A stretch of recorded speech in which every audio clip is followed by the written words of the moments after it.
All right, I want to finish the Sammy Town Hall, but I have an itching to watch the public testimonies here. I just want to see what they're doing. We had Dan Hagan, who got a incredible response from the board. I'll be interested to hear how that works out. But Simmons actually committed to an action there. Oh my God! Ooh. Oh, hold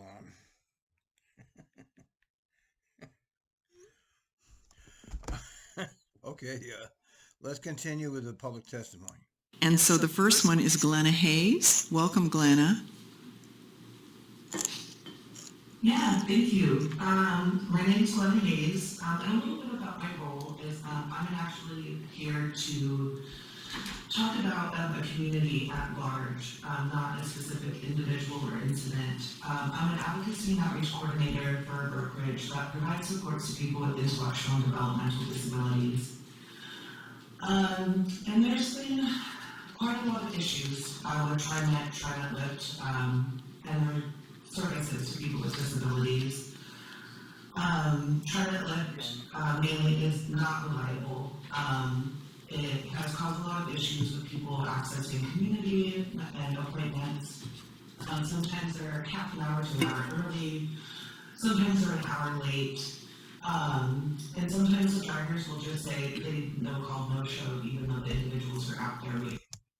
Well, it's funny she should mention this because Lane Jensen posted a clip on the TriMet scanner account that they're overbooking the Lyft riders. They apparently they can't refuse a ride, I guess, if they're open.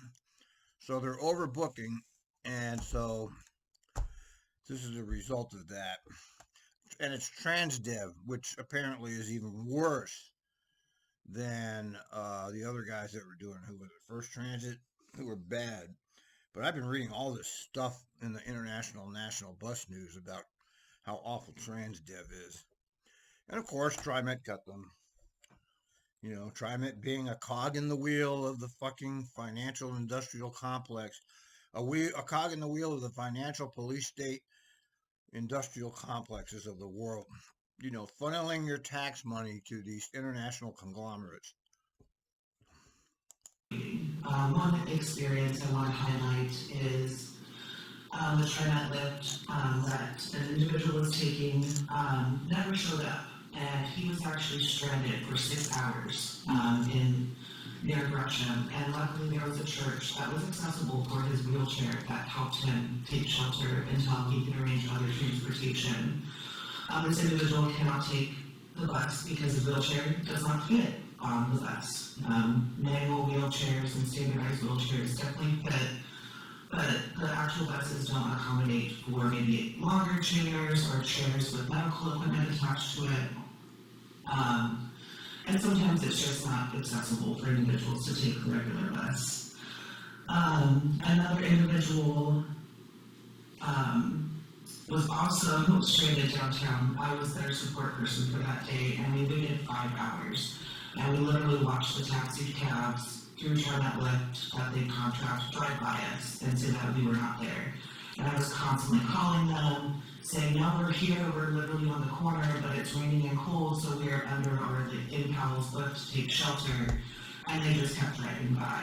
Yeah. And as you know, when an individual no-call, no-shows, it tallies against them. And eventually they're banned from using TriMet Lift services because of this. Wow. However, there's no mutual accountability. That lies with the person who is receiving the service, but there's no accountability for the people who are providing that service.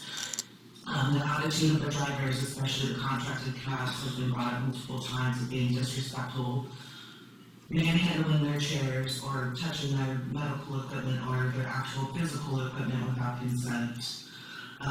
Some bus stops are so very unsafe. They're just a hole in the middle of the side of the road with actually no shelter. And yeah, even the benches that are at some of the shelters are not physically accessible because they have that bar in the middle and they're not meant for people who are bigger bodied. So I just wanted to highlight some of the inaccessibilities. I'm going to write a little bit more out because I definitely have some more lived Wow. experiences I wanted to highlight for this community. Ozzy's even paying attention, and he never pays attention. So this got him somehow. But thank you for giving me the time today. And I did want to let you all know that Eleanor Bailey, she did set up her testimony that she is not able to be here at this time. But we will submit her testimony written. Does it need to go through that email that you mentioned earlier? Yes, that's a good email address, boardtestimony@trimet.org. Okay, great. And I just wanted to, after I submit the testimony, my job is around accessibility and advocacy for this community, and I'm definitely down to help with whatever can be done to improve your supports and services, and maybe getting some actual people who have disabilities into the structure of the services, how it's developed, how you guys implement things. I think that would be really helpful if we can actually get those people connected to the board and how things are ran too.